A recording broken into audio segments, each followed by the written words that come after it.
On se retrouve pour un test de Smart Plug Wi-Fi de chez TP-Link. Il s'agit de prises Wi-Fi connectées à son smartphone. Donc c'est compatible iOS et Android. Il s'agit de prises qui vont permettre une multitude d'actions par rapport aux objets qu'on va brancher dessus.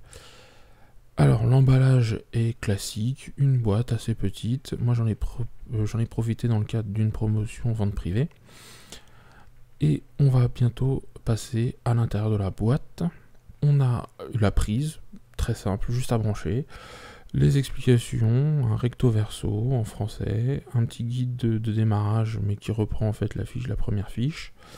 Et voilà, c'est assez sommaire. Il y a deux modèles qui existent, la HS100 et la HS110.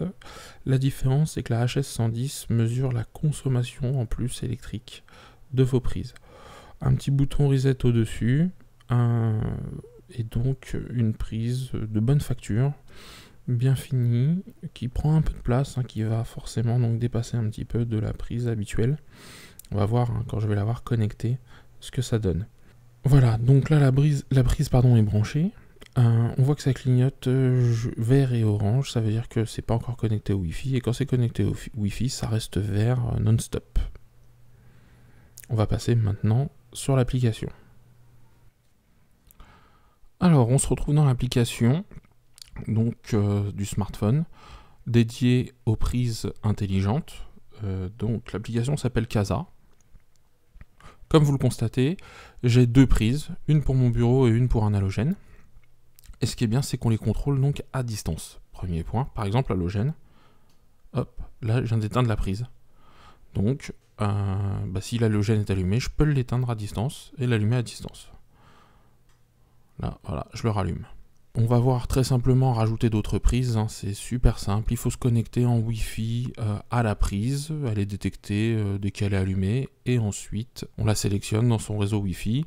Et après, en fait, une fois qu'on l'a sélectionnée, il faut taper son mot de passe du Wi-Fi de maison, et elle se connecte après au Wi-Fi de la maison. Donc là, c'est super bien. Donc une fois sur l'application, donc voilà ce qu'on a, l'écran d'accueil. Et donc, par exemple, l'halogène. On voit que aujourd'hui, il est allumé depuis 17h,8, qui consomme en ce moment 0,2 kWh. Et après, on peut aller à l'intérieur. Je peux cliquer donc sur l'énergie. Voilà, là je vois ce qui a été fait aujourd'hui, ce qui a été consommé sur les 7 derniers jours et sur les 30 derniers jours. Donc, alors là, ça fait une semaine que je les ai à peu près, donc forcément, c'est pas très significatif, mais on se rend compte de ça. Pareil sur les temps d'allumage, voilà ce qu'on peut voir sur cette prise également. Donc pareil, journalier sur les 7 derniers jours et sur les 30 derniers jours. On peut également planifier, donc ça c'est en bas de l'application, des éléments. Donc là par exemple, je peux lui dire de s'allumer ou de s'éteindre à une certaine heure et de choisir les jours à laquelle elle va s'allumer ou s'éteindre. Il y a un mode absence, donc là, à quel moment elle s'allume et elle s'éteint, et pareil avec le choix des jours. Et il y a aussi une fonction timer, donc un compte à rebours, et je peux choisir dans combien de temps la prise va s'éteindre. Donc ça c'est très intéressant, par exemple si je branche alors en ce moment un ventilateur dessus. Je peux lui dire de s'éteindre dans 1 heure. Je m'endors avec le ventilateur, je sais que pendant que je dormirai, il s'éteindra plutôt que de tourner toute la nuit.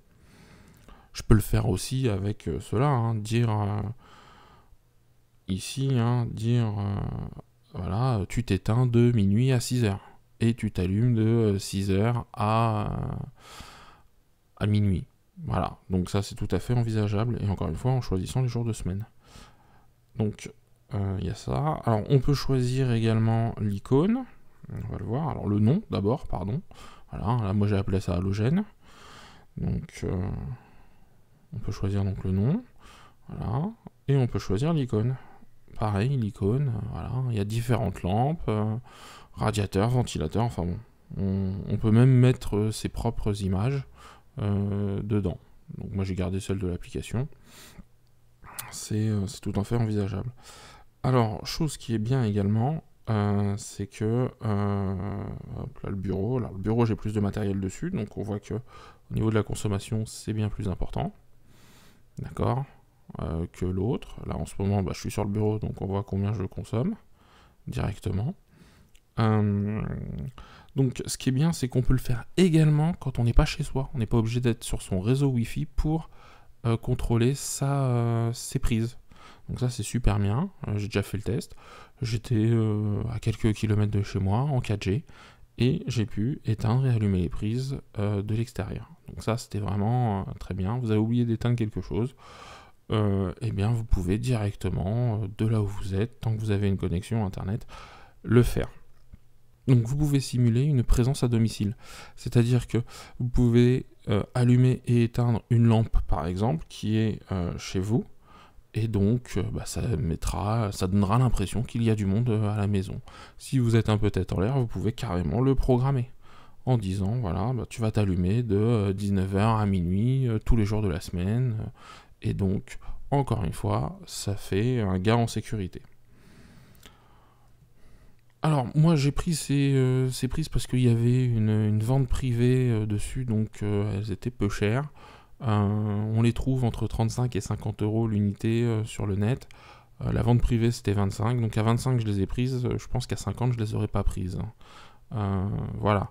Donc j'en ai pris deux, à voir suivant les usages, mais c'est vrai que ça peut être intéressant d'en mettre là où on a des objets qui consomment et qu'on n'a pas besoin d'avoir toute la journée, parce que quand on a une multiprise sans interrupteur ou ce genre de choses, c'est toujours ennuyeux d'aller débrancher, de rebrancher, là tout se contrôle du smartphone. Donc moi j'en suis plutôt content, pour l'instant ça fonctionne bien. N'hésitez pas, si la vidéo vous a plu, à laisser un commentaire, et abonnez-vous, ça fait toujours plaisir, et à très bientôt pour d'autres vidéos.